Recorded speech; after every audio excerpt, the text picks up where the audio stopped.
હત્યારી નગરી સુરતમાં ફરી એક કુખ્યાત આરોપીની હત્યા કરાતા ચકચાર મચી ગઈ છે। સુરતના ડિંડોલી વિસ્તારમાં મોડી રાત્રે માથાભારે અને ગુજસીટોક આરોપી પ્રવીણ કોળી ઉર્ફે પ્રવીણ આંબા નામના યુવકની જાહેરમાં હત્યા કરવામાં આવતા વિસ્તારમાં ડરનો માહોલ જોવા મળ્યો હતો।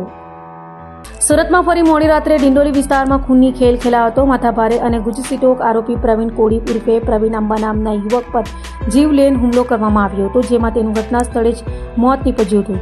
ઘટનાની જાણ થતાં જ ડિંડોલી પોલીસનો કાફલો સ્થળ પર પહોંચી ગયો હતો। પોલીસે મૃતદેહનો કબજો લઈ પોસ્ટમોર્ટમ માટે સ્મીમેર હોસ્પિટલ ખસેડ્યો હતો અને સમગ્ર ઘટનાની તપાસ શરૂ કરી છે। પ્રાથમિક તપાસમાં સામે આવ્યું છે કે ભૂષણ પાટીલ અને તેના અન્ય 3 સાગીરતોએ મળીને પ્રવીણ કોળીની હત્યા કરી છે। જો કે ઘટનાને અંજામ આપ્યા બાદ તમામ આરોપીઓ ફરાર થઈ ગયા છે। પોલીસના જણાવ્યા મુજબ મૃતક પ્રવીણ કોળી સામે અગાઉ પણ વિવિધ ગુનાઓ નોંધાયેલા હતા। હાલ ડિંડોલી પોલીસ ફરાર આરોપીઓને ઝડપી પાડવા માટે અલગ અલગ ટીમો બનાવી સઘન શોધખોળ ચલાવી રહી છે। ડિંડોલી પોલીસ સ્ટેશનમાં લક્ષ્મણનગરમાં એક 29 તારીખ અને 30 તારીખની રાત્રે લગભગ 1:15 આસપાસ એક ખૂનનો બનાવ બનેલો છે। જેનું ખૂન થયેલું છે એનું નામ છે પ્રવીણ ઉર્ફે આંબો આધાર કોળી। એની ઉંમર વર્ષ આશરે 32 વર્ષની ઉંમર છે અને અહીંયા જ જયેશનગર અને જે ખૂન થયું એની નજીકમાં જયેશનગર વિસ્તારનો રહેવાસી છે અને આ જેનું મર્ડર થયું એના વિરુદ્ધમાં અગાઉ GUJCTOC, arms act, NDPS act અને બીજા બોડી ઓફેન્સીસ દાખલ થયેલા છે અને આ મર્ડરની અત્યારે હાલ ઇન્ક્વેસ્ટ પંચનામું કરી અને ફરિયાદ લેવાની અત્યારે કાર્યવાહી ચાલુ છે। પ્રાથમિક તપાસમાં જે હકીકતો મળી આવેલ છે